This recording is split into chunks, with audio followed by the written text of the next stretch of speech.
It looks like Dolphin Emulator would no longer be releasing on Steam, and this is after the blog that they posted. And we can take a look at the reason why, but it has nothing to do with a cease and desist from Nintendo.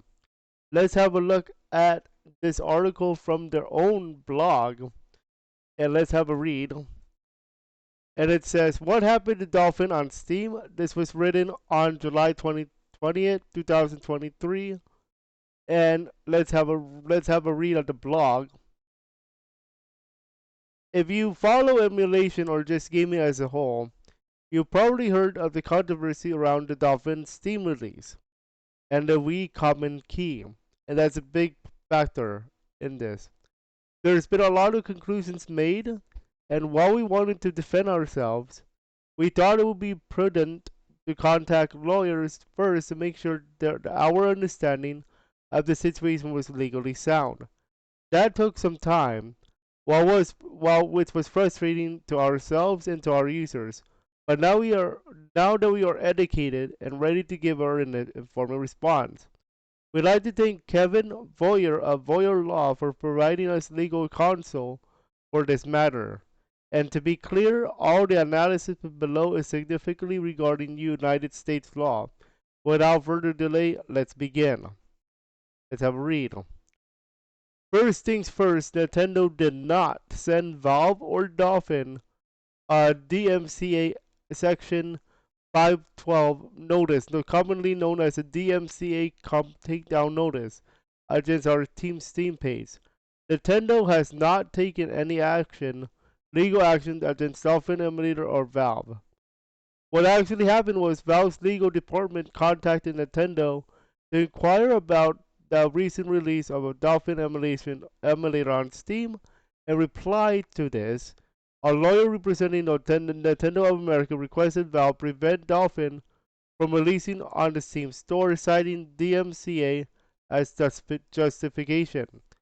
Valve then forwarded us the statement from Nintendo's lawyers and told us that we had to come to an agreement with Nintendo in order to release on Steam. Considering the strong legal wording at the start of the document and the citation of DMCA law, we took the letter very seriously. We wanted to take some time to formulate a response. However, after being flooded with questions, we wrote a fairly frantic statement on the situation as we understood it at the time, which turned out only to fuel the fires of speculation. So after a long state of silence, we have a difficult announcement to make.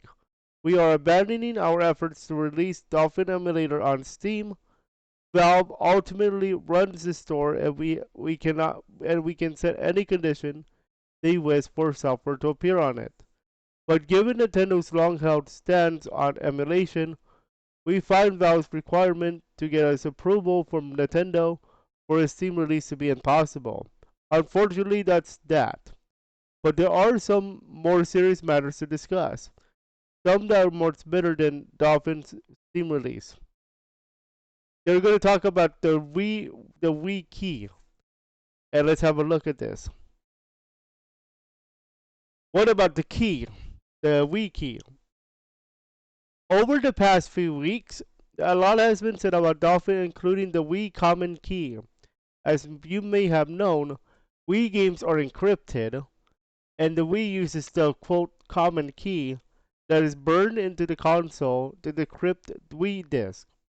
Wii software does not have any access to the key whatsoever. However, some smart engineers and a pair of tweezers was all it took to extract the key.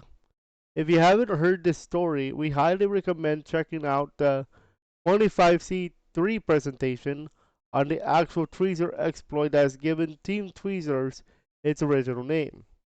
It's incredibly entertaining video that's worth your time. If you aren't familiar with Team Tweezers, perhaps you know them under the modern name Fail Overflow. The extraction of the Wii common key did not elicit any kind of legal response from anyone. It was freely shared everywhere, and eventually made its way to the Dolphin code base more than 15 years ago. committed by a Team Tweezers member no less. These keys have been publicly available for years and no one has really cared. United States law regarding this has not changed. Yet a lot of armchair lawyers have come out talking about how foolish we were to ship the Wii common key. Fueling this is Nintendo's letter to Valve, which cites the anti-circumvention provisions of DMCA Section 17 U.S.C. 1201, particularly because Dolphin has to decrypt Wii games. And let's take a look at this letter. This is Nintendo's letter to Valve, and it reads as follows. Quote, Wii and Nintendo GameCube game files or ROMs are encrypted using proprietary cryptographic keys. The Dolphin Emulator operates by incorporating these cryptographic keys without Nintendo's authorization and encrypting the ROMs or at immediately before runtime. Thus the use of Dolphin Emulator unlawfully circumvents a technological measure that effectively controls access to work protected under the Copyright Act 17 U.S.C. 1201A1. Distribution of the emulator, whether by the Dolphin developers or other third-party platforms, constitutes unlawful trafficking in a technology that is primarily designed for the purpose of circumventing a technological measure, and this is on Section 17 U.S.C. 1201 A2A3. And let's continue. This sounds extremely bad at a glance, and we certainly had a moment of panic after first reading it. But now that we have done our homework and talked to a lawyer, we are no longer concerned. We have a very strong argument that Dolphin is not primarily designed or produced for the purpose of circumventing protection. Dolphin is designed to recreate the GameCube and Wii hardware as software, and to provide the means of a user to interact with its emulator environment. Only an incredibly tiny portion of the code actually related to circumvention. Additionally, GameCube games aren't actually encrypted at all, and Dolphin can also play homebrew, which is the development of game mods. These are even homebrew. These are even homebrew and mods that specifically target Dolphin at its own platform. Given that it has the ability to emulate more memory and processing power than is possible on original consoles. That's why there are, quote, Dolphin modes in many modern homebrew games. The article continues, considering that only a small fraction of what do involves circumvention, we think that the claim we are primary for circumvention is a reach. We do not believe the angle would be successful in U.S. courtroom if they were able to come to that. The reason why the lawyers are representing Nintendo would make such a leap because they wish to create a narrative where the DMCA's exceptions do not apply to us, as the exceptions are powerful and widely in our favor. A particular note for Dolphins, the reverse engineering exception in 17 U.S.C. 1201F, which states that the following. A person, and I quote, a person may develop and employ technological means to circumvent a technological measure or to circumvent protection afforded by a technological measure in order to enable the identification and analysis under paragraph 1 or for the purpose of enabling interoperability of an independently created computer program with other programs, if such means are necessary to achieve such interoperability to the extent that does not constitute infringement under this title.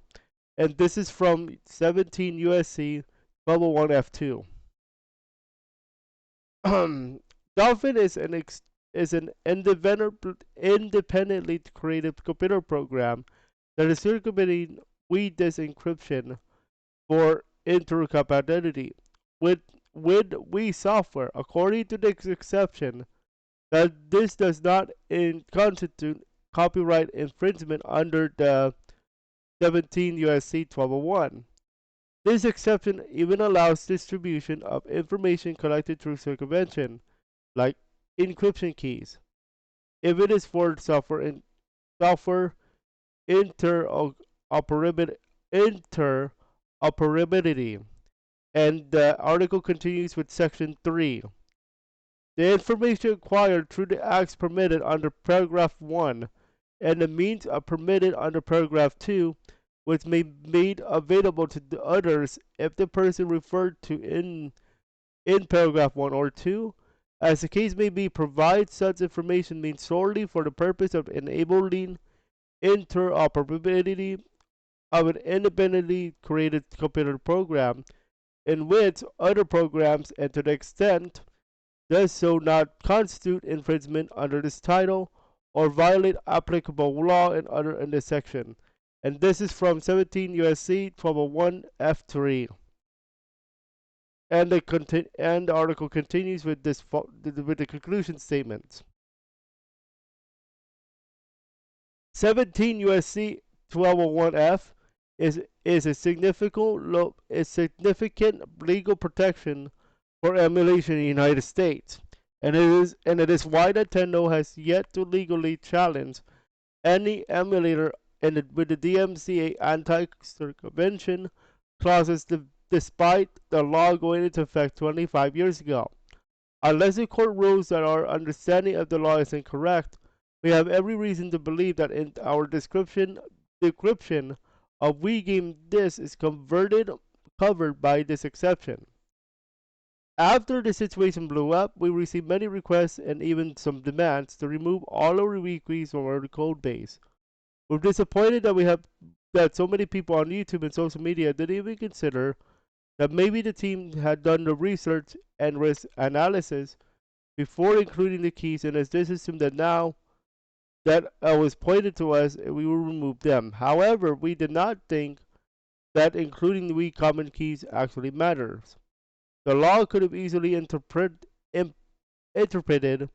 say that circumventing a Wii disk encryption by any means is a violation. As such, in our interpretation, the removing the Wii keys would not change whether this exception in 17 U.S.C. 1201F applies to us or not.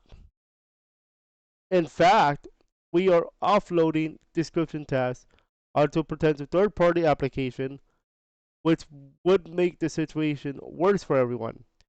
As such, we believe leaving the keys is the best course of action. And to the armchair lawyers out there, the letter to Valve did not make any claims that we were violating the United States company copyright by including the Wii common key. As a short string of entirely random letters and numbers generated by a machine is not copyrightable under current U.S. copyright law. If that ever changes, that world will be far too busy to think about emulation. What happens now? And there's a conclusion here.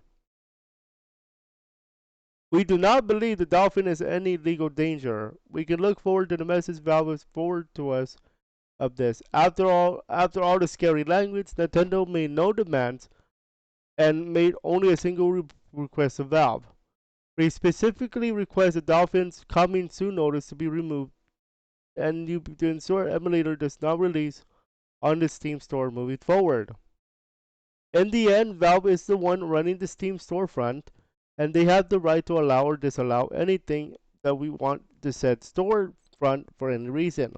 As for Nintendo, the incident just continues their existing stance toward emulation. We do not think that this incident should change anyone's view of either company. As a silver lining, some of the features being developed for the Steam release will still work in Dolphin's normal builds, and we are still being developed. One of the features we are more excited for is a quote full picture, big picture GUI that can be used more directly with a controller. That is still going to happen regardless of a Steam release, alongside several smaller features that were meant to be quality of life improvements for Steam builds. The last thing we want to do before signing off is to thank the developers who put a lot of effort into the Steam release. Oatmeal Dome, in particular, was the architect of Dolphin's Steam integration, working with Dolphin's infrastructure, and seemed to take it all from theory up the way fully functional version of Dolphin. We also like to thank Delrot for an immense amount of CI work and over the last few months, which gave Oatmeal Dome a solid foundation to build from.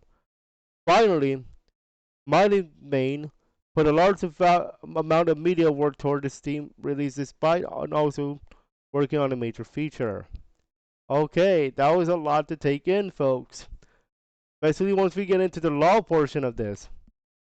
Okay, so with that, now keep in mind, normal Dolphin is still good. It's just the Steam version is no longer going to happen because the of what the law is.